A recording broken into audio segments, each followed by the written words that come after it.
والقمر إذا تلاها والنهار إذا جلاها والليل إذا يغشاها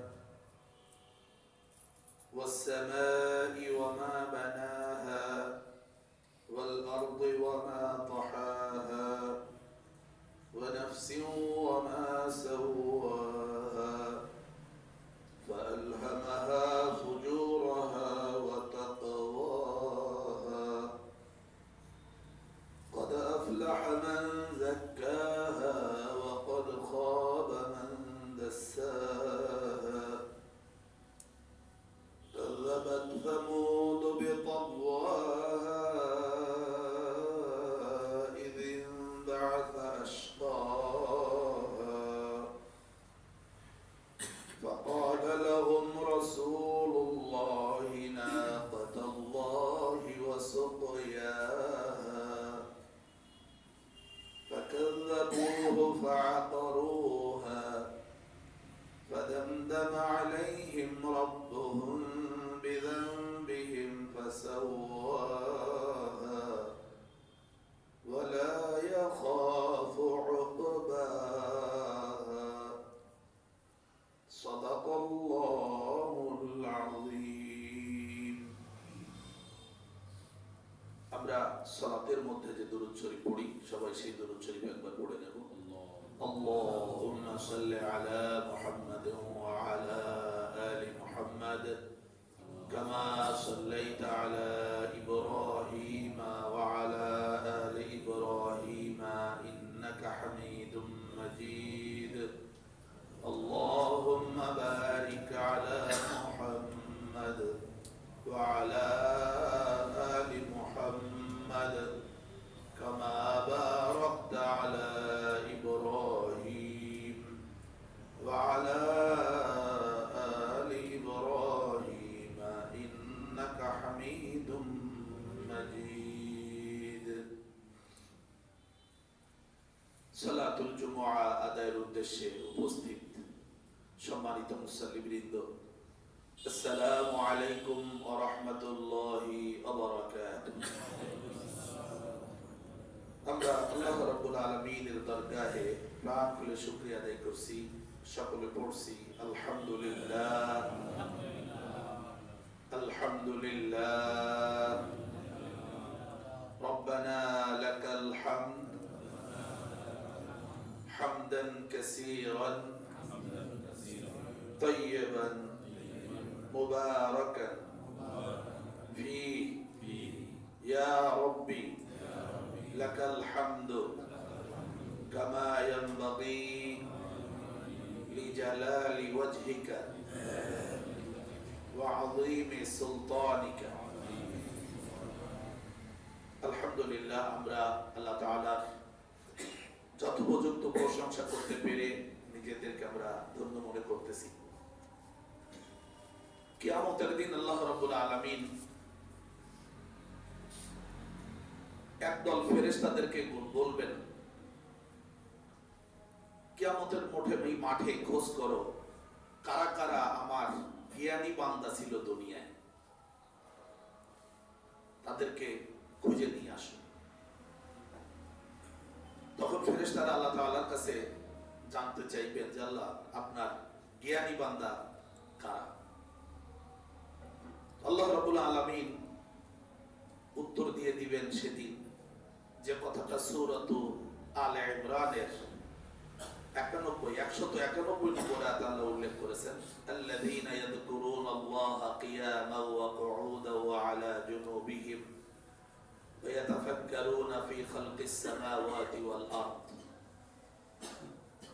আল্লাহ তাআলা ফেরেশতাদের বলবেন যারা দুনিয়াতে দাঁড়িয়ে বসে শুয়ে আমার জিকির করত এবং তারা ফাঁকে ফাঁকে আমার আসমান আর জমিনের সৃষ্টি সম্পর্কে চিন্তা করত গবেষণা করত তারাই হলো আমার জ্ঞানী বান্দা সুবহানাল্লাহ এবং এই জ্ঞানী বান্দারা দুনিয়ায় আমার সৃষ্টি চিন্তা ভাবনা করে গবেষণা করে তারা বলতো রব্বানা মা খালাকতা হাযা বাতিলা, হে আমাদের প্রতিপালক স্রষ্টা রব, আপনি কোন জিনিসই অনর্থক সৃষ্টি করেন নাই। সুবহানাকা, সুতরাং আমরা আপনার পবিত্রতা ঘোষণা করতেছি। ফাকিনা আযাবান নার, আপনি আমাদেরকে জাহান্নামের আগুন থেকে রক্ষা করুন। আজকে আমরা দুনিয়ায় যারা নিজেদেরকে জ্ঞানী, বুদ্ধিমান, বুদ্ধিজীবী মনে করি, হতেও পারে কাল কিয়ামতের ময়দানে তারা আমরা বুদ্ধিজীবীদের কাতারে নাও পড়তে। কিয়ামতের মাঠে যদি আমরা বুদ্ধিহীন বা নির্বোধ বা বোকাদের দলে দাঁড়িয়ে যাই, তাহলে দুনিয়ার এই বুদ্ধিমত্তা আমাদের কোনো উপকারে আসবে না। যে কারণে আমাদের নিজেদেরকে দেখতে হবে, ভাবতে হবে যে আখিরাতের ময়দানে আমি বুদ্ধিমান হতে পারছি কিনা। আজকে যে সূরাতুশ শামস ইতোমধ্যে আমি তেলাওয়াত করেছি, এই সূরাতুশ শামসের মধ্যে এই আসমান জমিন সৃষ্টির চিন্তা ভাবনার কিছু বিষয় আল্লাহ তাআলা তুলে ধরেছেন।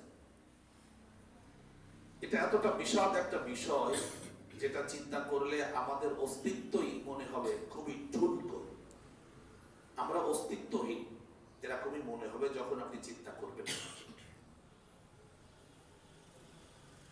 গত সপ্তাহে আমরা জুমার আলোচনায় সূরাতুল লাইল 92 নম্বর সূরার শেষের আয়াতে কারিমাগুলি নিয়ে আলোচনা করেছিলাম, যেখানে আল্লাহ রাব্বুল আলামিন আমাদেরকে জানিয়ে দিয়েছেন যে জাহান্নামের আগুন থেকে তারাই মুক্তি পাবে, রক্ষা পাবে যারা তাকওয়াবান। সায়ুজান্নাবুহাল আতকা আল্লাযী ইউতি মালাহু ইয়াতাযাক্কা, যাদের যে মাল দেয়া হয়েছে সেই সম্পদ বা মালকে তারা ব্যয় করবে নিজেকে পবিত্র করার জন্য। ওয়া লি আহাদিন ইনদাহু মিন নি'মাতিন তুজজা, তারা এই সম্পদ ব্যয় করবে কোন মানুষের কাছ থেকে প্রতিদান পাওয়ার উদ্দেশ্যে নয়, উদ্দেশ্যে না, বরং তারা সম্পদ ব্যয় করবে আল্লাহ তাআলার কাছে পুরস্কার পাওয়ার জন্য। যে কথা আল্লাহ রাব্বুল আলামিন সূরাতুদ দাহার 29 পারা বা সূরাতুল ইনসানের মধ্যে আল্লাহ উল্লেখ করেছেন যে ইন্নামা নুতঈমুকুম লিওয়াজহিল্লাহ লা নুরিদু মিনকুম জাযাআন ওয়ালা শুকুরা, আমরা দরিদ্র মানুষদেরকে, গরিব মানুষদেরকে খাওয়াই। যেহেতু তাআম শব্দের কথা আল্লাহ বলছেন, খাওয়ানো, ফিড দেম, আমরা তাদেরকে খাওয়াই লিওয়াজহিল্লাহ, শুধু আল্লাহকে খুশি করার জন্য।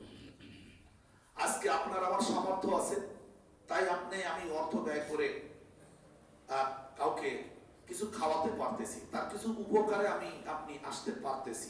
হতে পারে রাত পোহালে আপনার আমার কিছু নেই, আপনাকে আমাকে অন্য কারো দ্বারস্থ হতে পারে খাবারের জন্য। সেজন্য আমি যে কাউকে খাওয়াচ্ছি এতে কিন্তু গর্বের কিছু নেই, বরং এর মধ্যে কৃতজ্ঞতা এতটুকু যে আমি খাওয়াতে পেরেছি। খুব সূক্ষ্মভাবে বুঝবেন। এইখানে হলো বুদ্ধিমান, এই যে আল্লাহ তাআলা বলেছেন কারা বুদ্ধিমান ছিল দুনিয়া তাদেরকে খুঁজে বের করে নিয়ে আসো। এখানে হলো বুদ্ধিমান আর বুদ্ধিহীনদের পার্থক্য। বুদ্ধিমানেরা খাওয়াবে আল্লাহকে খুশি করার জন্য, যে আমার খাবারটা কেউ খেয়েছে বা আমি খাওয়াতে পেরেছি, একজন অসহায় মানুষের পাশে আমি দাঁড়াতে পেরেছি, এটা আমার জন্য শুকরিয়া যে আল্লাহ তাআলা আমারটা কবুল করেছেন। সুবহানাল্লাহ। আর একজন বুদ্ধিহীন মানুষ, নির্বোধ শব্দটা বললে একটু শক্ত হয়ে যায় বেশি আর কি, বুদ্ধিহীন মানুষ সে ভাববে এই তো আমি তো দিছি, আমি না দিলি পাতে শুনি শেষ।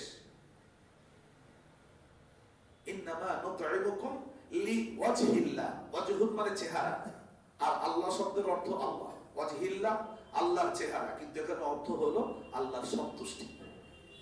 শুধু আল্লাহকে খুশি করার জন্যই আমরা মানুষদেরকে খাওয়াই। লা নুরিদু মিনকুম, আমরা চাই না, আশা করি না তোমাদের থেকে জাযাআন, কোনো প্রতিদান, ওয়ালা শুকুরা, কোনো কৃতজ্ঞতা। কিন্তু তাই বলে এই না যে আমাকে যদি কেউ কিছু দেয় আমি তার শুকরিয়া আদায় করব না। আমাকে এক ভাই দিয়েছেন, আমি তার জন্য শুকরিয়া আদায় করব,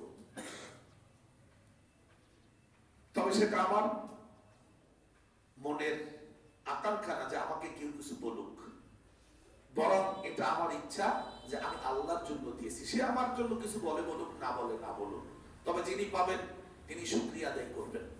কারণ মাল্লাম ইয়াশকুরিন নাস মাল্লাম ইয়াশকুরিল্লাহ, মাল্লাম ইয়াশকুরিন নাস লাম ইয়াশকুরিল্লাহ। যে ব্যক্তি মানুষের কৃতজ্ঞতা প্রকাশ করতে পারে না, সে আল্লাহ তাআলার কাছেও কৃতজ্ঞতা প্রকাশ করতে পারে না। সেজন্য দুইজনের দুই ধরনের দায়িত্ব। আজকে আমরা শেষের যে আয়াত গত জুমায় পড়েছিলাম, ওয়ালা সাউফা ইয়ারদা, আল্লাহ তাআলা তখন তার এই বান্দাকে, এই বান্দার এই দানের বিনিময়ে তাকে এমন কিছু দিবেন যাতে সে খুশি হয়ে যাবে। খুশি হবে তার জীবনের সব সব সব। সে যেখানে থাকবে সেখানটাকেই সে খুশির জন্য মনে করবে যে আমি আমার রবের সিদ্ধান্তে খুশি। যদি আমি আল্লাহর সিদ্ধান্তে খুশি না হই, তাহলে আল্লাহ তাআলা আপনাকে আমাকে ধমক দিয়েছেন, রীতিমতো ধমক দিয়েছেন। কি? যে আমাকে বাদ দিয়ে তুমি আর একজন রব খোঁজ করো। যদি তুমি আমার সিদ্ধান্তে খুশি না হও, হাদিসে কুদসির মধ্যে এসেছে, রাসূলুল্লাহ সাল্লাল্লাহু আলাইহি ওয়াসাল্লাম ইরশাদ করেছেন, মাল্লাম ইয়ারদা বিকদাই ওয়া লাম ইয়াসবির বিবালাই ফালইয়ালতামিস রাব্বান সিওয়াই। আল্লাহ তাআলা বলেন যে আমার সিদ্ধান্তে খুশি না, লাম ইয়ারদা, খুশি না, বিকদাই, আমার কজা, আমার ফয়সালা, আমার সিদ্ধান্ত, আমার চূড়ান্ত সিদ্ধান্তে যে খুশি না, ওয়ালাম ইয়াসবির বিবালাই, যে আমার পরীক্ষায় সবর করে না, ফালিয়ালতামিস রাব্বান সিওয়াই, তার উচিত আমি আল্লাহ আমাকে বাদ দিয়ে আর একজন রব খোঁজ করে বের করা যার সিদ্ধান্তে সে খুশি থাকবে। আপনাদের দৃষ্টিতে হাদিসটা কতটা ওজনওয়ালা একটু ভাববেন। আমি এই হাদিস যখন আমার চোখে পড়েছে তখন থেকেই যতবার চলাফেরা করতে গিয়ে মনে পড়ে, আমরা মনে হয় যে অসহায়, কারণ আল্লাহর সিদ্ধান্তে খুশি থাকতেই হবে। এটা ঈমানের দাবি, ঈমানের দাবি। আল্লাহর সিদ্ধান্তে আপনাকে আমাকে খুশি থাকতেই হবে, কারণ পৃথিবীতে আপনার আমার খুশিতে কিছু হয় না। যেটা আল্লাহ তাআলা সূরাতুত তাকবীর, ইযা শামসু কুওবিরাত, সূরা আল্লাহ শেষে বলে দিয়েছেন। সূরাতুল ইনফিতারে আল্লাহ শেষে বলেন, মা তাশাউনা ইল্লা আইয়াশা আল্লাহ, তোমাদের চাওয়ায় কিছু হবে না যতক্ষণ না আল্লাহ চাইবেন। ওয়া মা তাশাউনা ইল্লা আইয়াশা আল্লাহু রাব্বুল আলামিন, তোমাদের চাওয়ায় কোনো কিছু হবে না, তোমরা চাইলেই হবে না যতক্ষণ না আল্লাহ চাইবেন। সুতরাং আল্লাহ তাআলার সিদ্ধান্তে খুশি থাকতে হবে, এটা ঈমানের, বলেন, ঈমানের দাবি।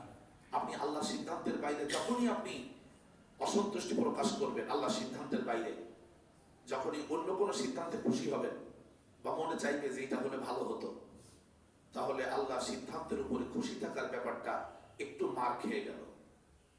সেজন্য আমি বিনয়ের সাথে অনুরোধ করব আপনাদেরকে যে আল্লাহর সিদ্ধান্তে খুশি থাকাটা হলো ঈমানের বড় দেহ।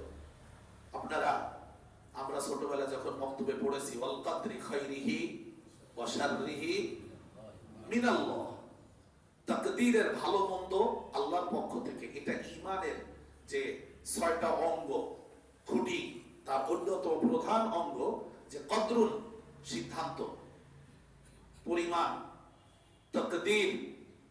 আল্লাহ তাআলা যা সিদ্ধান্ত দিবেন তার বাইরে আপনি আমি কিছু চিন্তা করব না, বরং এতেই আমরা খুশি থাকব। এটা হলো ঈমানদারের ঈমানের দাবি। আল্লাহ তাআলা এটার উপরে আমাদেরকে ইস্তেকামাত, শক্ত দৃঢ়তা দান করুন। আল্লাহুম্মা আমিন। ওয়ালাম ইয়াসবির বিবালাই, আল্লাহ তাআলা আমাদেরকে তার কিছু পরীক্ষা দিবেন, যে কথা তিনি কোরআনে উল্লেখ করেছেন 155 নম্বর আয়াতে। সেই সিদ্ধান্তগুলি, পরীক্ষাগুলি যদি আপনি আমি মেনে নিতে না পারি তাহলে আরো এক বিড়ম্বনা। তো আল্লাহ তাআলার পরীক্ষাকে সবরের মাধ্যমে মেনে নিতে হবে।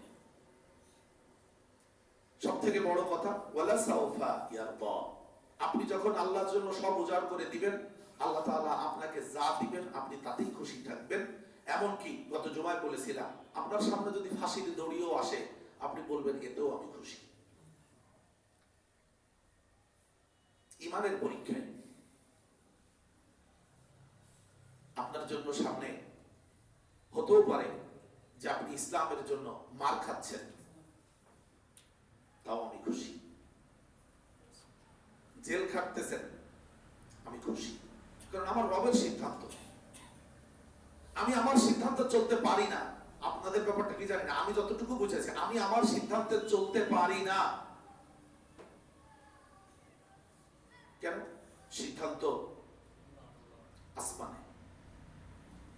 আমার মামাতো ভাইয়ের বিবাহ, আমি জুমার নামাজ পড়ে খুলনা থেকে মোটরসাইকেলে রওনা দিলাম, নিউ মার্কেট পর্যন্ত আসার পরে আমি আর সামনে যেতে পারলাম না, সেখান থেকে আবার ফিরে যেতে হলো আমার বাসায়। কেন? আমি চেয়েছি, হয় নাই, তিনি চেয়েছেন, সেটা হয়েছে। আমি মনে আপনাদের কিছুটা হলেও বোঝাতে পেরেছি। সিদ্ধান্ত কার? আমি কবরখানায় থাকবো না জেলখানায় থাকবো, এই সিদ্ধান্ত কার? আপনার আমার। শত চেষ্টা করেও কবরখানা এড়াতে পারবো না। জেলখানা এড়াবেন কি করে? যেখানে আজরাইলকে আল্লাহ পাঠাবেন আপনার আমার রূহ গ্রহণ করার জন্য, সেখানে ফাঁসির দড়িকে আপনি ভয় পাবো কেন? কারণ আজরাইল তো আল্লাহ তাআলার সিদ্ধান্তের বাইরে আমার কাছে আসবে না। সুতরাং ফাঁসির দড়িটা কিছু না। এর থেকে বেশি ভয় করা উচিত যে আজরাইল আমার পেছনে আছে আমাকে ধরার জন্য। কষ্ট নিবেন না, কথাগুলো বলছি আমাদের ভেতর থেকে অনুভূতি তৈরি হওয়া প্রয়োজন। কোরআনুল কারীমের পরতে পরতে আমাদের ঈমানের চেতনা উজ্জীবিত করা হয়েছে। ওয়ালা সাউফা ইয়ারদা, যখন আল্লাহ তাআলা আপনাকে আমাকে এমন কিছু দিবেন যে সিদ্ধান্তে আপনি খুশি হয়ে যাব। এর মানে এই না যে আপনাকে আমাকে অনেক সম্পদ দিবেন, lot of wealth, lot of health, না। আল্লাহ তাআলা এটার বাইরেও আপনাকে আমাকে প্রাচুর্য দেওয়ার মতো আরো সম্পদ আছে। কলবের মধ্যে প্রশস্ত ঈমান, কলবের মধ্যে ঈমানটাকে আল্লাহ তাআলা সুন্দর করে সাজিয়ে দিয়েছেন। আল্লাহ তাআলা যেটা সূরাতুল হুজুরাতের মধ্যে বলেছেন যে ওয়াসাইয়ানাহু ফি কুলুবিকুম ওয়া কাররাহা ইলাইকুমুল কুফরা ওয়াল ফুসুকা ওয়াল ইসয়ান উলাইকা হুমুর রাশিদুন ফাদলাম মিনাল্লাহি ওয়া নি'মা। তিনি তো সেই আল্লাহ।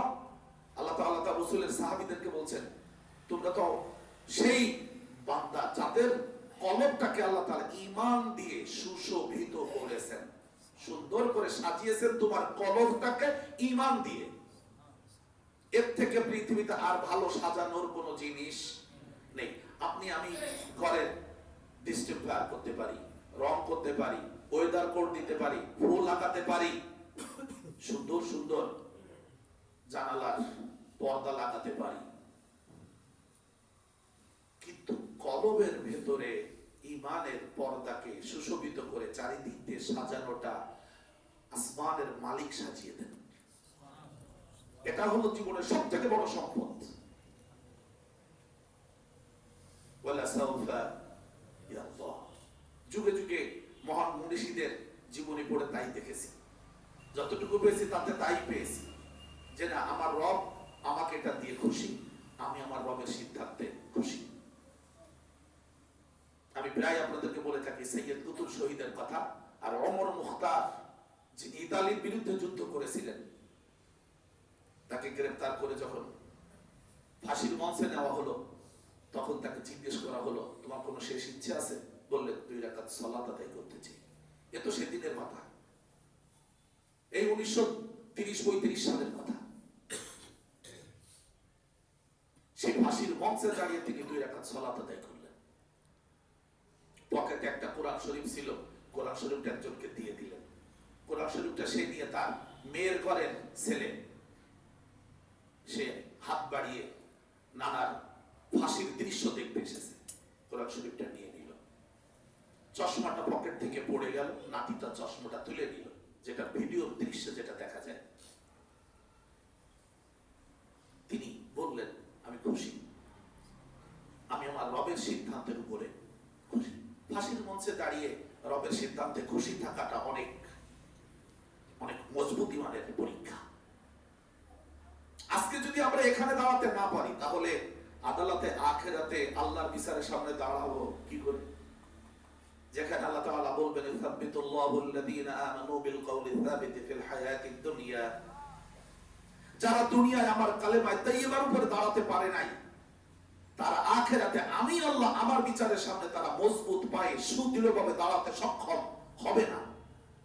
শুধু তারাই পারবে কিয়ামতের দিন আমার বিচারের সামনে মজবুত ভাবে দাঁড়াতে, এবং আমি তাদেরকে দাঁড় করিয়ে দেব যারা দুনিয়ায় ও কালেমার উপরে মজবুত ভাবে দাঁড়িয়েছিল। সূরা ইব্রাহিম 14 নম্বর সূরা আয়াত 27, ইউসাব্বিতুল্লাহুল্লাযীনা আমানু বিল কওলি সাবিতি ফিল হায়াতিদ দুনিয়া ফিল আখিরাহ, যারা দুনিয়ায় কালেমার উপরে মজবুত ভাবে দাঁড়াতে পারবে, তারাই আখিরাতে আল্লাহ তাআলার প্রশ্নের মুখোমুখি দাঁড়াতে সক্ষম হবে। আসুন সূরাতুল লাইলের শেষ কথাগুলো আবারও আপনাদের স্মরণ করিয়ে দিলাম, যে আপনার আমার জীবনে বহু কিছু, আপনার চাকরিতে পদোন্নতি হয় নাই, এতে আমি খুশি। আপনি এটা বলবেন, এটা আমি খুশি, কারণ এতে আমার রবের কোনো সিদ্ধান্ত আছে। আপনাকে আল্লাহ তাআলা সন্তান দিয়েছেন, খুশি। দেন নাই, খুশি। সেজন্য আপনার বিভিন্ন জায়গায় দৌড়াদৌড়ি করা দরকার নেই। বাজার মাজার গাছ গাছরা চিকিৎসা বৈধতা করবেন, কারণ আল্লাহ তাআলা কোরআনে সূরাত আশ-শুরা 42 নম্বর সূরা আয়াত 49 50 দেখে নেবেন। আল্লাহ বলেছেন, ওয়ায়াজআলু মান ইয়াশাউ আকীমা ইন্নাহু আলিমুন কাদির, তিনি যাকে খুশি তাকে বন্ধা করে রাখেন। আকীম, বাচ্চা কখনো দিবেন না। আকের মানেও বন্ধা, কোরআনের শব্দ। আকীম মানেও বন্ধা। আকীম মানে হলো যার কখনো সন্তান হয় নাই, হবেও না। আর আকের মানে হলো আপাতত সন্তান হয়নি, যৌবন পেরিয়ে গেছে, তারপর আল্লাহ সন্তান দিয়েছেন, বন্ধত্ব কেটে গেছে, তিনি হলেন আকেরা। ওয়া কানাত ইমরাতি আকেরা। সুতরাং আমি আপনাদের কাছে এটা বলবো, জীবনের অধ্যায়ে যতটুকু চেষ্টা করার আছে সেটুকু আমরা করব, আর আল্লাহ তাআলার চেষ্টায়, আমাদের চেষ্টায় আল্লাহ তাআলার তাকদীর আল্লাহ পরিবর্তন করে দিবেন, এটাও হাদিসে প্রমাণিত। তবে চূড়ান্ত সিদ্ধান্ত আমরা এটার উপরে ঈমান এনেছি, এটার উপরে দৃঢ় থাকবো। আল্লাহ কবুল করুন। কারণ উচ্চতা আপনি আমি বাড়াতে পারবো না। আমি 5 ফুট 6 উচ্চতা আছে, আমি এটা টেনে হিসড়ে আপনারাও গোটাগুটি করলে বাড়াতে পারবেন না। 1 ইঞ্চি কমাতে পারবেন, বাড়াতে পারবেন না। আমার মেধা যতটুকু আল্লাহ দিয়েছেন এটুকু, এর চেয়ে বাড়াতে পারবো না। তবে হ্যাঁ, আল্লাহর রাসূল বলেছেন, যারা আল্লাহর পথে তার মেধাকে ব্যয় করবে, আল্লাহ তাআলা তার মেধাকে আরো প্রশস্ত করে দিবেন। চলুন আজকের আলোচনা, ওয়াশ-শামসি ওয়া দুহাহা। সূরাতুশ শামস কোরআনুল কারীমের ক্রমধারায় এটি 91 নম্বর সূরা। সূরাটির মধ্যে আয়াত সংখ্যা 15, নাজিল হয়েছে মক্কায়। তাফসীরে লেখা আছে, নাযালাত বা'দা সূরাতিল কদর। এই সূরাটি সূরাতুল কদর, ইন্না আনজালনাহু ফি লাইলাতিল কদর। এই সূরা কদর নাজিল হওয়ার পরে নাজিল হয়েছে সূরাতুশ শামস। সূরাটির মধ্যে একটা কথাকেই প্রাধান্য দেওয়া হয়েছে, সেটি হলো আল্লাহ রাব্বুল আলামিনের ওয়াহদানিয়াত বা একত্ববাদকে যারা অস্বীকার করেছে, তারা সেই যুগে বর্তমান বর্তমান যুগে, আগত যুগে হতভাগাদের চরম হতভাগার মধ্যে তারা থাকবে, পড়বে। এক্ষেত্রে আল্লাহ তাআলা প্রথমে কতগুলি বিষয়ের কসম করেছেন, তার মধ্যে 6টি বিষয়ের কসম করেছেন যেটা আমাদের জীবনের সাথে ওতপ্রোতভাবে জড়িত, যে বিষয়গুলিকে বাদ দিয়ে আমরা পৃথিবীতে জীবনের অস্তিত্ব কল্পনা করতে পারি না। আরেকটি কসম করেছেন আমাদের নফসকে। আল্লাহ তাআলা বলেছেন ওয়া নাফসি ওয়া মা সাওয়া, কসম আত্মার, নফসের। আর যিনি নফসটাকে তোমাদের দেহের মধ্যে সেট আপ করেছেন, স্থাপন করেছেন, তার কসম। নফস আমাদের দেহের ভিতরে কোথায় সেট আপ করা, স্থাপন করা, প্রতিস্থাপন করা আমরা জানি না। কিভাবে করা হয়েছে তাও জানি না। কিভাবে কাজ করে নফস তাও আমরা জানি না, শুধু তিনিই জানেন। এমন একটা কঠিন বিষয় তিনি কসম করেছেন, এটির উপরে আজকে কথা বলবো না।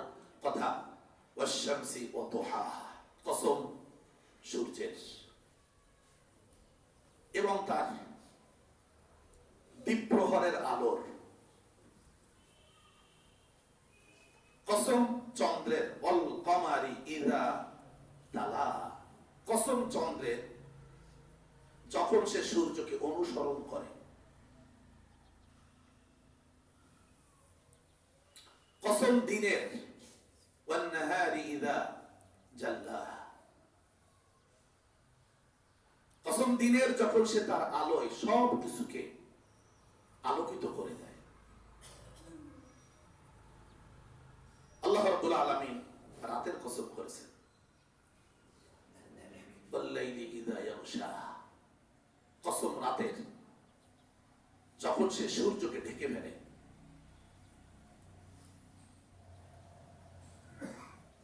ওয়াস-সামাই ওয়া মা বানাহা, কসম আসমানের এবং যিনি তাকে সৃষ্টি করে সুউচ্চে প্রতিষ্ঠিত করে রেখেছেন।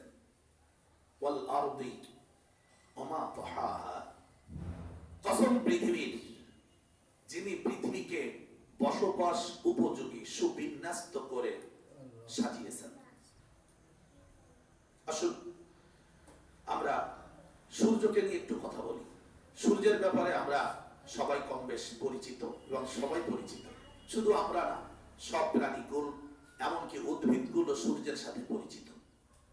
বিশেষ করে এই পৃথিবী নামক গ্রহে যারা জীবন ধারণ করছে, জীবন যাপন করছে, তাদের সকলের জন্য সূর্য খুবই প্রয়োজনীয় একটি উপাদান, নক্ষত্র। খুব চমৎকার, খেয়াল করে দেখবেন কোরআনুল কারীমে আল্লাহ তাআলা সূরা শামসের মধ্যে সূর্যের কথা বলেছেন, এটি আমাদের নক্ষত্র। কোরআনুল কারীমে এই সূরাটা 91 নম্বর। 54 নম্বর সূরা সূরাতুল কমার। কমর মানে চন্দ্র। বলেন তো দুইজনের মধ্যে সম্পর্ক কি? একটা হলো নক্ষত্র, একটা হলো উপগ্রহ। পৃথিবীর কথা কোরআনুল কারীমে 115 বার উল্লেখ করা আছে। সূর্যের কথা কোরআনে 33 বার উল্লেখ করা আছে। আবার নক্ষত্র মণ্ডলী মিল্কি ওয়ে, এটা নিয়ে কোরআনে আরেকটা সূরা আছে, 53 নম্বর সূরা সূরাতুন নাজম। সূরাতুন নাজম 53, সূরাতুল কমার 54, সূরাতুল শামস 91। তার মানে আমরা যে মিল্কি ওয়ের অধীনে আছি, আল্লাহ তাআলা তার কসম করেছেন। আমরা যেই নক্ষত্রের অধীনে জীবন যাপন করছি, আল্লাহ তাআলা তার কথা কোরআনে তুলে ধরেছেন। আমরা যে পৃথিবীতে বসবাস করছি, তার কথা কোরআনে অনেকবার উল্লেখ করা আছে। আমরা যেই উপগ্রহের সাথী, আমাদের সাথে যে উপগ্রহ আছে চন্দ্র, তার নামেও কোরআনে একটি সূরা আছে। মনে হয় আপনারা বুঝতে পেরেছেন যে কোরআন শুধুমাত্র ধর্মীয় ইবাদতের কোন গ্রন্থ নয়, বরং এটা বিশ্বের সকল সৃষ্টির এক অনুপম উৎস। আলহামদুলিল্লাহ। বদিউজ্জামান সাঈদ নূরসি রাহিমাহুল্লাহ, যার জন্ম 1878-এ আর ইন্তেকাল 1960 সালে, 83 বছর বয়সে যিনি ইন্তেকাল করেছেন, তার লেখা কালিমাত আল কোরআন, তুরস্কের ভাষায় লেখা, যেহেতু তিনি তুরস্কের মানুষ, তিনি তার এই কিতাবের ভূমিকায় লিখেছেন। কিতাবগুলি আমার সংগ্রহে আছে, আমি অভিভূত হয়েছি। তিনি লিখেছেন, কোরআন হলো আল্লাহ তাআলার সৃষ্টির একটি সিজার লিস্ট। সিজার লিস্ট পর্যন্ত এটা পুলিশ প্রশাসনদের ভাষায়।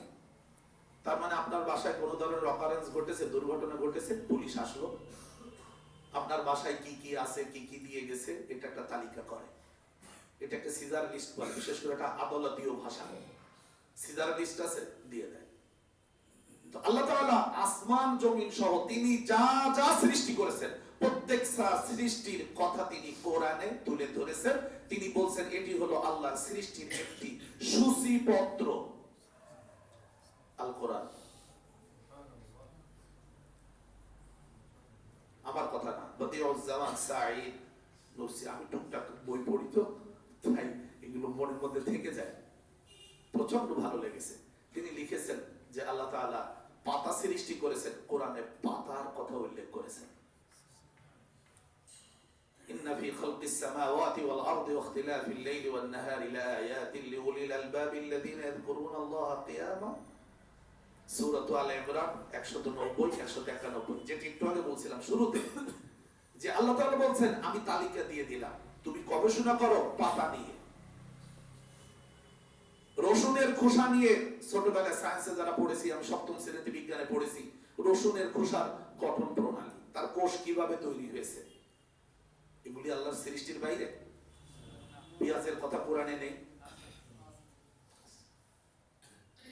বাসালিহা ওয়া কিসাইহা ওয়া ফুমিহা ওয়া আদাসিহা ওয়া বাসালিহা, মসুরের ডালের কথা কোরআনে আছে।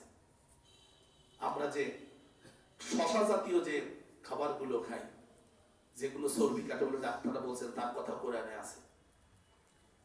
পেঁয়াজের কথা আছে, লাউয়ের কথা আছে।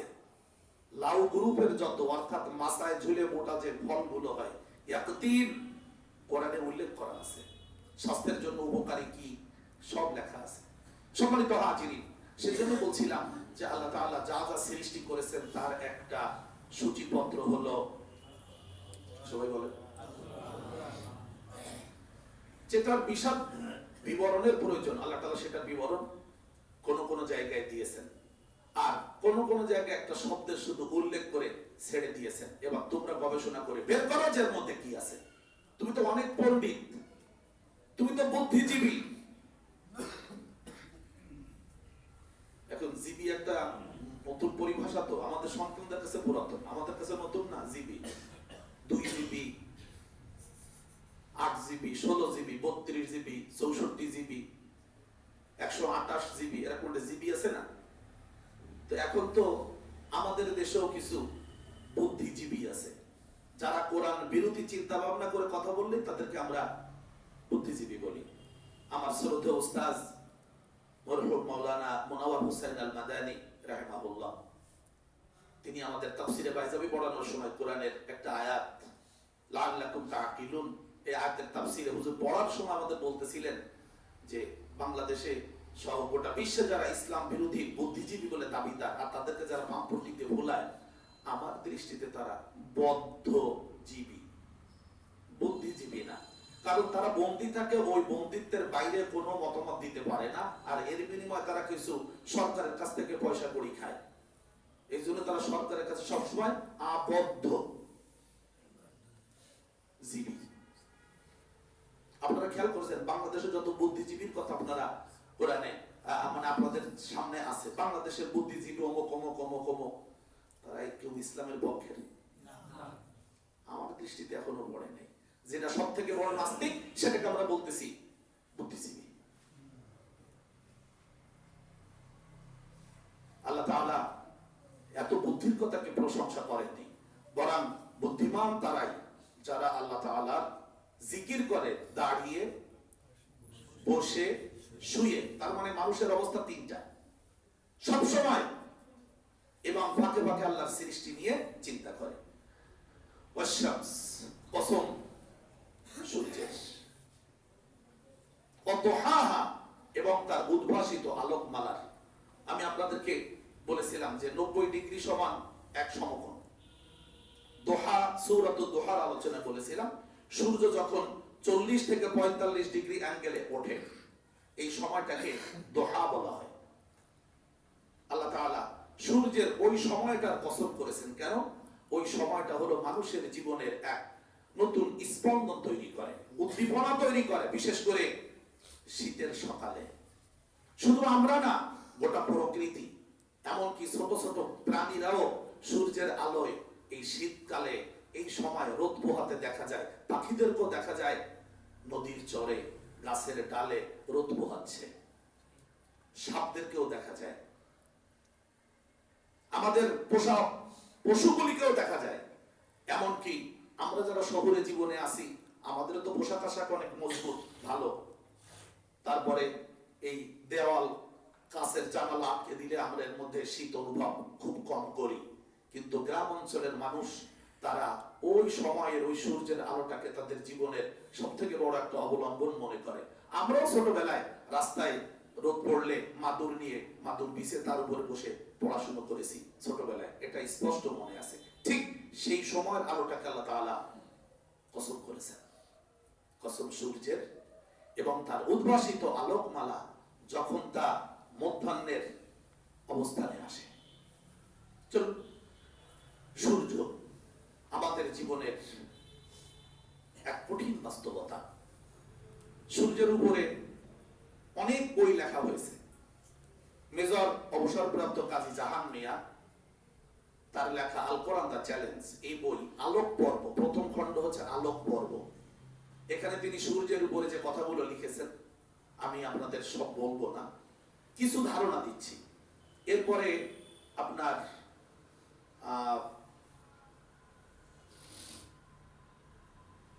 আরেকজন বৈজ্ঞানিক, আমি নামটা ভুলে যাচ্ছি, ডব্লিউ হকিংস, তার লেখা বই যে হিস্টোরি অফ টাইমস, সময়ের ইতিহাস, এটির উপরে তিনি সূর্যের উপর অনেক বর্ণনা দিয়েছেন। বইটা বাংলায় অনুবাদ হয়েছে, a short briefing of Times এই নামে বইটা। এই বইয়ের 75 পৃষ্ঠা পর্যন্ত আমি পড়েছি। তারপরে আমার মাথায় আর আসেনি যে এরপরে তিনি কি বলতে চান। সব মিলিয়ে সূর্য সম্পর্কে আমাদের তেমন কোনো ভালো ধারণা নেই, থাকার কথাও না।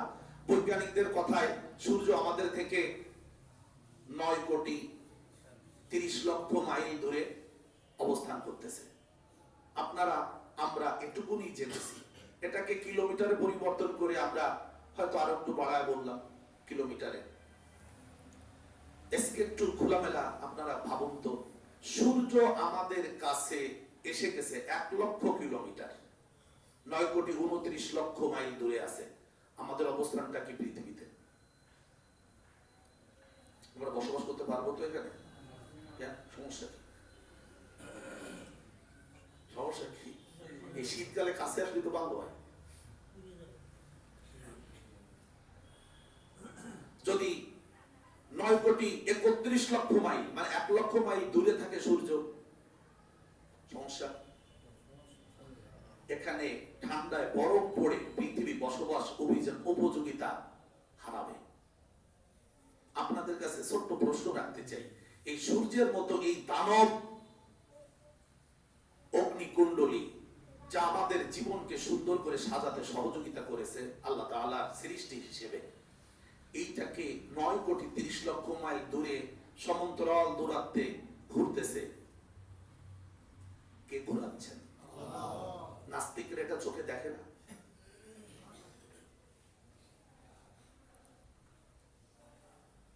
শুধু ঘোরাচ্ছেন তা না, কোরআনুল কারীমে আল্লাহ তাআলা বলছেন যে যদি এই সূর্যটা না কাঁপতো, সূর্যের তাপ যদি একটানা তির্যক ভাবে পড়ে থাকতো একটানা, তাহলে আমাদের জীবনটা কতটা বিঘ্নিত হতো আমরা বুঝি না। আল্লাহ তাআলা বলেন ওয়াহাজা, সূরা নাবা 30 নম্বর পারা প্রথম সূরা আয়াত 13, ওয়াজআলনা সিরাজাও ওয়াহাজা, আমি সূর্যকে বানিয়েছি তোমাদের জন্য সব সময় নড়াচড়া। ওয়াহাজ শব্দের অর্থ হলো এরকম কাঁপতে থাকা, এক কাঁপতে থাকা উজ্জ্বল প্রদীপ বানিয়েছি আমি সূর্যকে তোমাদের জন্য। আমরা সূর্যের আলো নিয়ে কত গবেষণা হয়েছে, কত অ্যাঙ্গেলে পড়লে কি হবে, কোথায় কি পড়বে, কি হবে, অনেক কিছু। আমি এটা বলছি না শুধু যেহেতু আপনারা এসব পড়াশোনা করেছেন, আমি শুধু বলতেছি ওয়াহাজ কে বানিয়েছেন?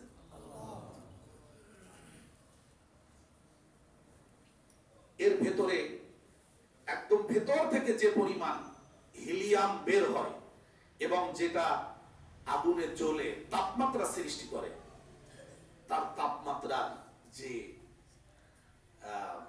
দাহ্য ক্ষমতা সেটা এত বেশি যে সেখানে কারো বসবাস করা তো দূরের কথা, চিন্তাও করা যাবে না।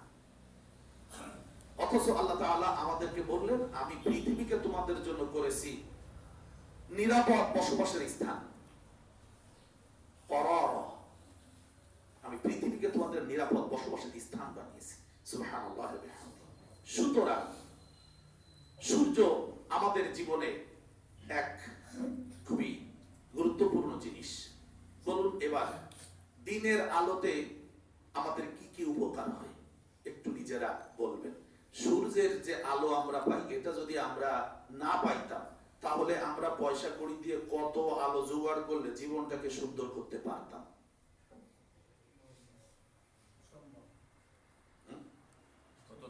এই যে মনে করেন ঘরের মধ্যে আলো আসতেছে না, তাপ আসতেছে না, আসলে কি তাই নাকি বাইরের সূর্যের আলো পড়ার সাথে সাথে ঘরের ভেতরে আমরা আলো পাচ্ছি?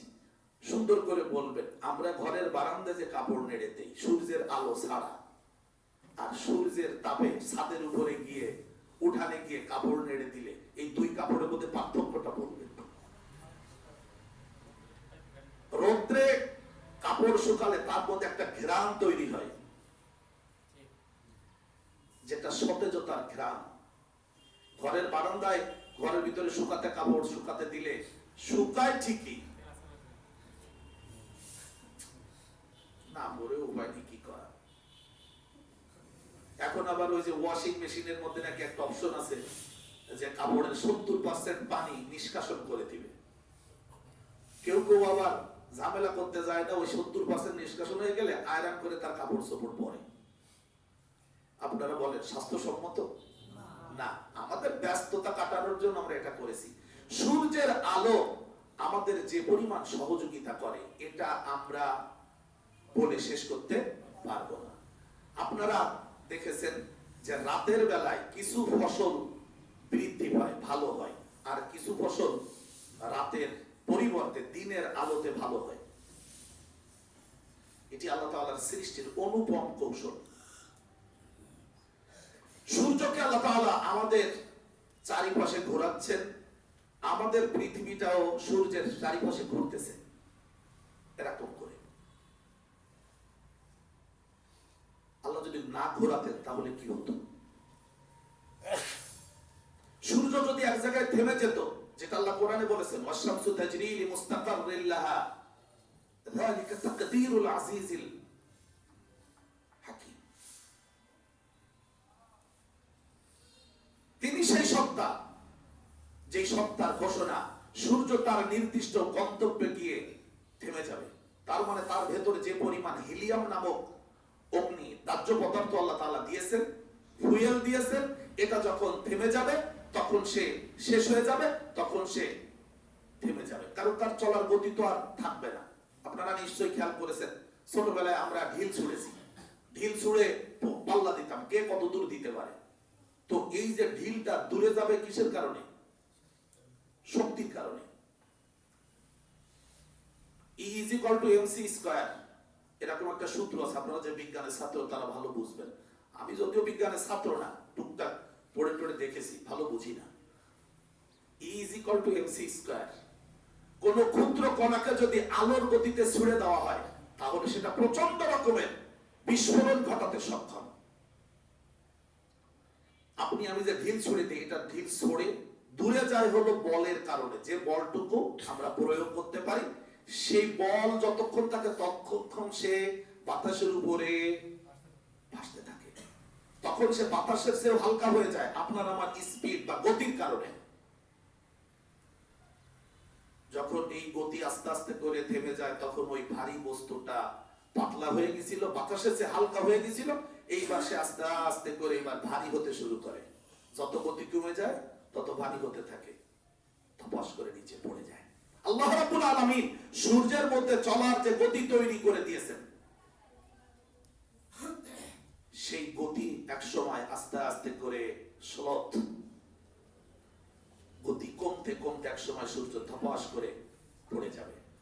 যে ব্যাপারে আল্লাহ তাআলা সূরা তাকবীরের মধ্যে বলেছেন, ইযা শামসু কুওয়ারাত, যখন সূর্যের আলো নিষ্প্রভ হয়ে যাবে, সূর্যের মধ্যে আর সেই হিলিয়াম নামক দাহ্য পদার্থ আর জ্বলবে না, তখন সূর্য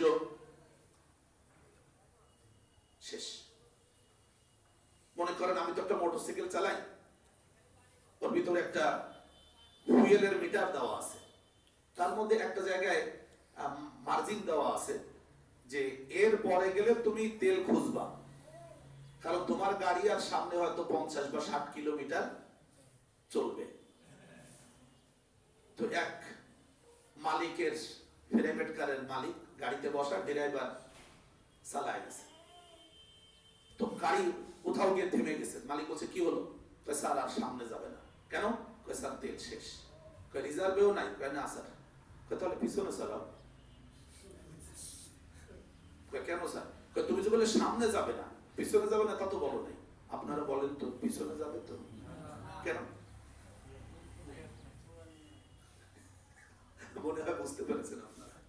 সূর্যের ফুয়েল যখন শেষ তখন সূর্য পড়ে যাবে। সূর্য পড়ে গেলে আমরা রেলগাড়ির বগি থেমে গেলে রেলগাড়ি, ইঞ্জিন যদি থেমে যায় রেলগাড়ি, তাহলে বগিগুলো চলবে? তার ভিতরে যে যাত্রীরা বসা ছিল সেগুলো চলবে? সূর্য সহ অসংখ্য নক্ষত্র মণ্ডলী পৃথিবী থেকে পড়ে গেছে। পৃথিবী থেকে বলতেছি মানে মহাকাশ থেকে। বৈজ্ঞানিকরা এটা গবেষণা করে বলেছেন যে অনেক নক্ষত্র আস্তে আস্তে করে পড়ে গেছে। এটাকে ইংরেজিতে ইলমুল ফালাকিয়া, অ্যাস্ট্রোলজিতে বলা হয় সুপারনোভা।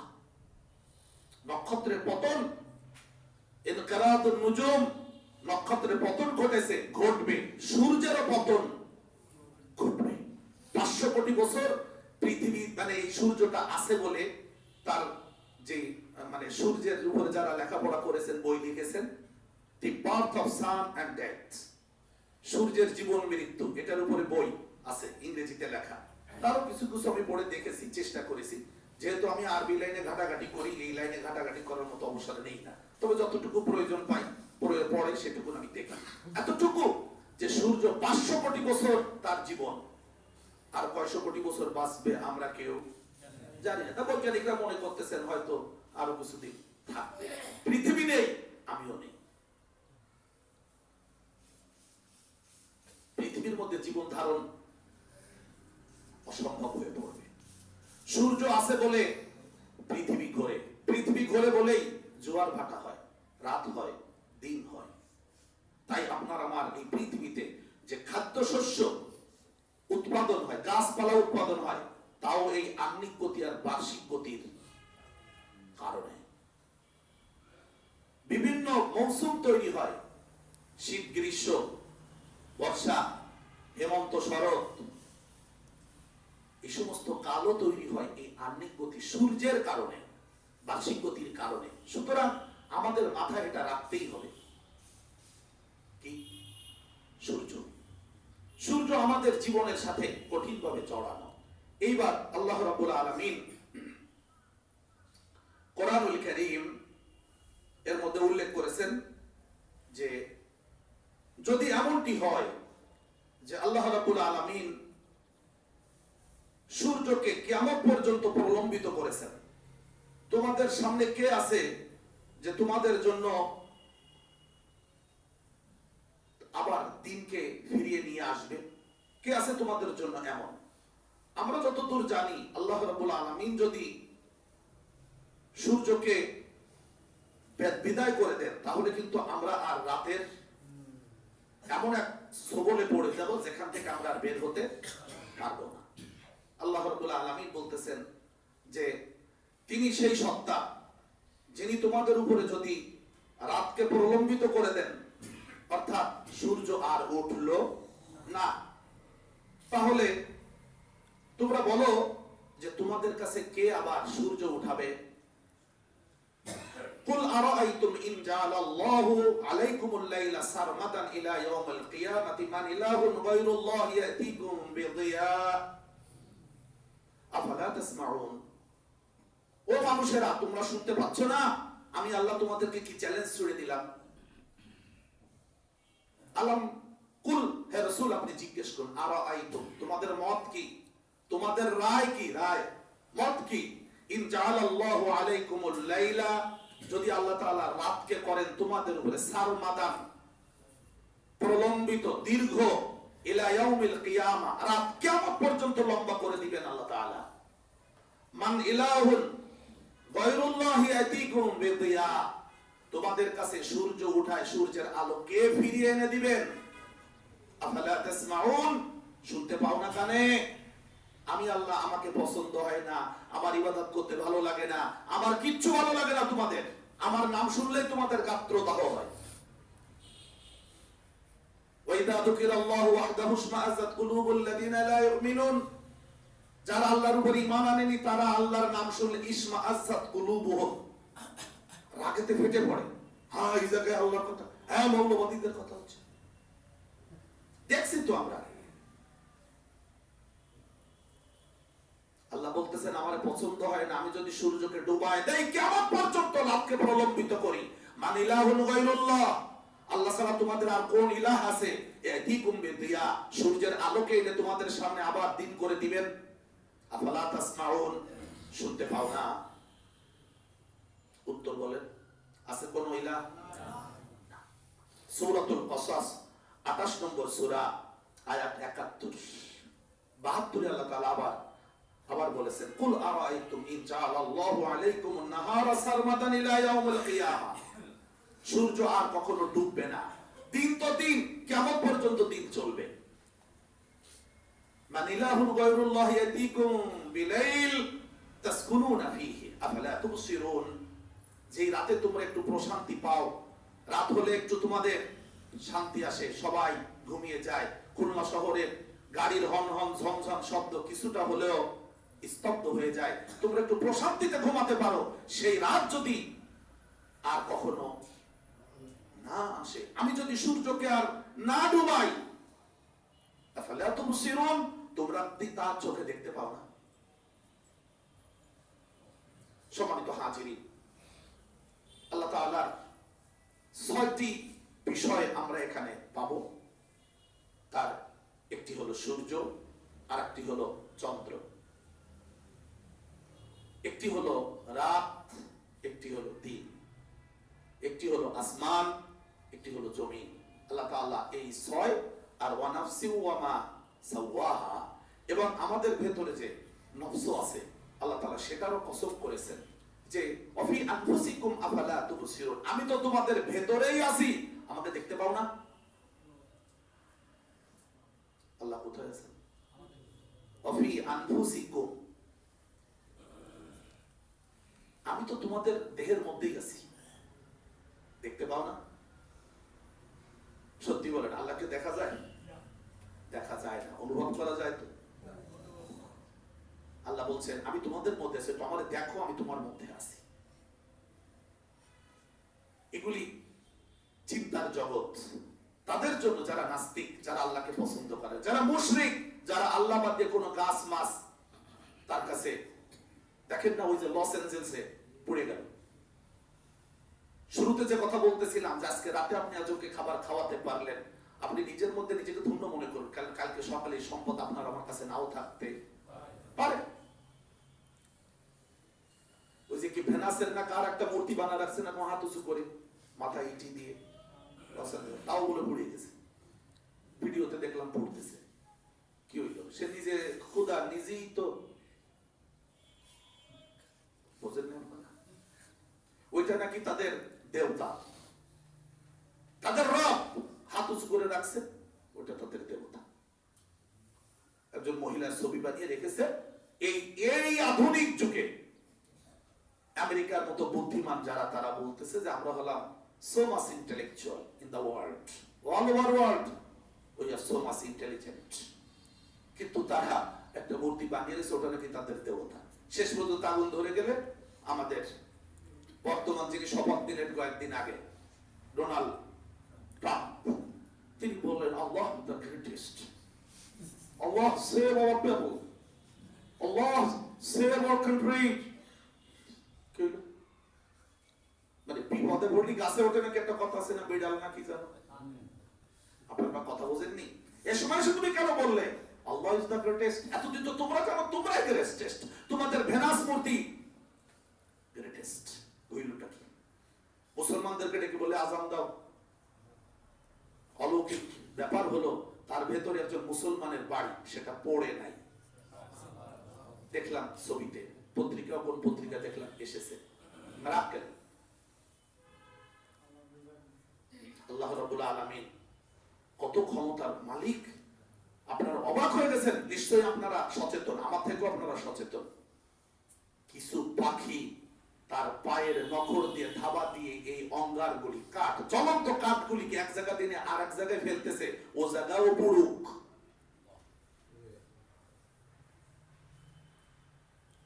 কিছু পাখি আছে বিভিন্ন জঙ্গলে, বড় বড় জঙ্গলগুলিতে থাকে, সেখানে কিন্তু তারা জঙ্গল পছন্দ করে না, তাই তারা চায় জঙ্গলটা পোড়ায় দিতে। যখন কোথাও আগুন দেখে, ওখান থেকে কাঠ বা অঙ্গারগুলিকে পায়ে করে নিয়ে তার আর এক জায়গায় পুড়ে যায়। সেই পাখিগুলিও এসে দায়িত্ব পালন করেছে। কি করে তয়লান আবাবিল তো সেই কাবাগার রক্ষা করতে আসছিল, আবার এটা পুড়াইতে পাখি আসবে কেন? বলা যায় না। ওয়ালিল্লাহি জুনুদুস সামাওয়াতি ওয়াল আরদ। সূরাতুল মুদ্দাসসির আল্লাহ বলছেন যে আসমান জমিনে যা আছে সবাই আল্লাহর বাহিনী, আল্লাহর সৈনিক। তুমি এত বড় বিশাল বাহিনীর বিরুদ্ধে যুদ্ধ করতে যেও না, বরং তুমি ওই সৈনিকদের সাথে ঐক্যবদ্ধ হয়ে এগিয়ে যাও। গো এহেড টু হেভেন, জান্নাতের দিকে এগিয়ে যাও, হেলের দিকে যেও না। আল্লাহ তাআলা আমাদেরকে সঠিক কথাগুলো বোঝান, তার সৃষ্টি জগৎকে নিয়ে চিন্তা করে রবের কাছে মাথা নত করার জন্য আমাদের মধ্যে শুভ বুদ্ধি, আমাদের বুদ্ধিমত্তাকে আল্লাহ তাআলা কোরআনের জন্য, তার জন্য আমাদেরকে উজাড় করে দেওয়ার তৌফিক দান করুন। সম্মানিত হাজিরিন, দুইটা চিঠি আছে। একটা হলো সারসিনার দরবার শরীফে ৭৩তম মাহফিল, মহিবুল্লাহ হুজুর রহমতুল্লাহ প্রথম মাহফিল উপলক্ষে যারা সারসিনার যেতে আগ্রহী, 16, 17, 18 মাঘ, বাংলায় পড়েছে 30, 31 জানুয়ারি, 1 ফেব্রুয়ারি, বৃহস্পতি, শুক্র, শনি। এখানে আপনারা অংশগ্রহণ করবেন। যেহেতু চিঠি আসছে, আরো একটা চিঠি আসছে সম্মানিত খতিব, পেশ ইমাম সহ মসজিদের সকল মুসাল্লি বৃন্দকে জানানোর জন্য। তা হলো ভোটার হালনাগাদ করার একটা ঘোষণা এসেছে, সেই সংক্রান্ত এখানে লেখা।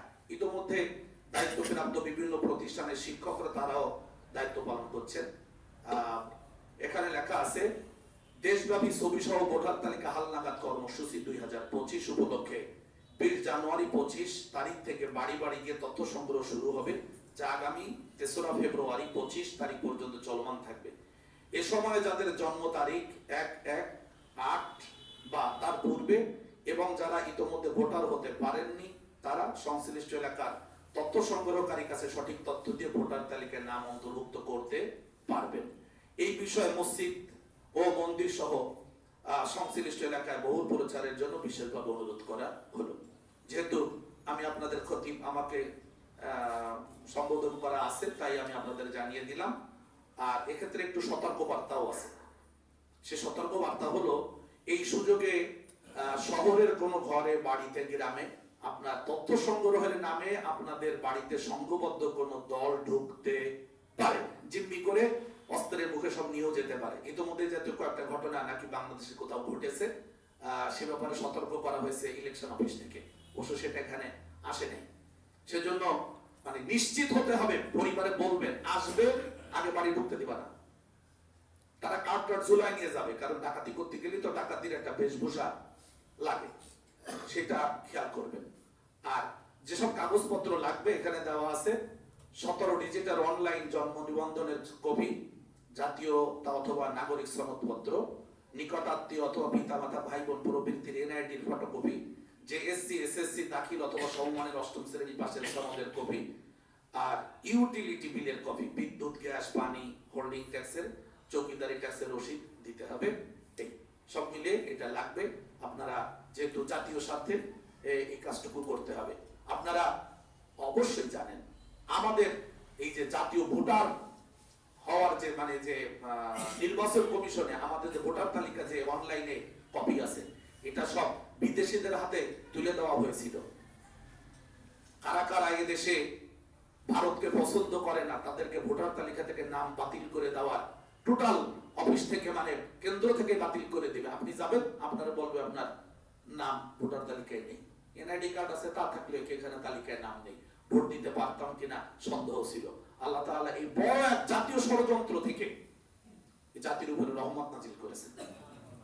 আমরা কি বলবো, আল্লাহ তাআলা কত বড় মেহেরবানি যে আমরা মানে মুসলমানরা এই দেশে থাকবো, আমাদের নাম ধরে ধরে এলাকা থেকে তালিকা দেওয়া হবে।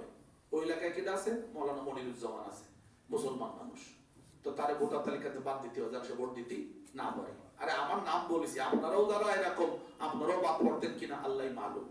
তো আল্লাহ তাআলা আমাদেরকে ভোটার তালিকার ব্যাপারে সবাই সচেতন হবেন, এটা একটি জাতীয় বিষয়, আমাদের অস্তিত্বের বিষয়। এ ব্যাপারে আল্লাহ তাআলা আমাদেরকে সচেতন হওয়ার তৌফিক দান করুন। সবাই বলুন আমিন। আজকে এই পর্যন্ত, যারা সুন্নাত পড়েননি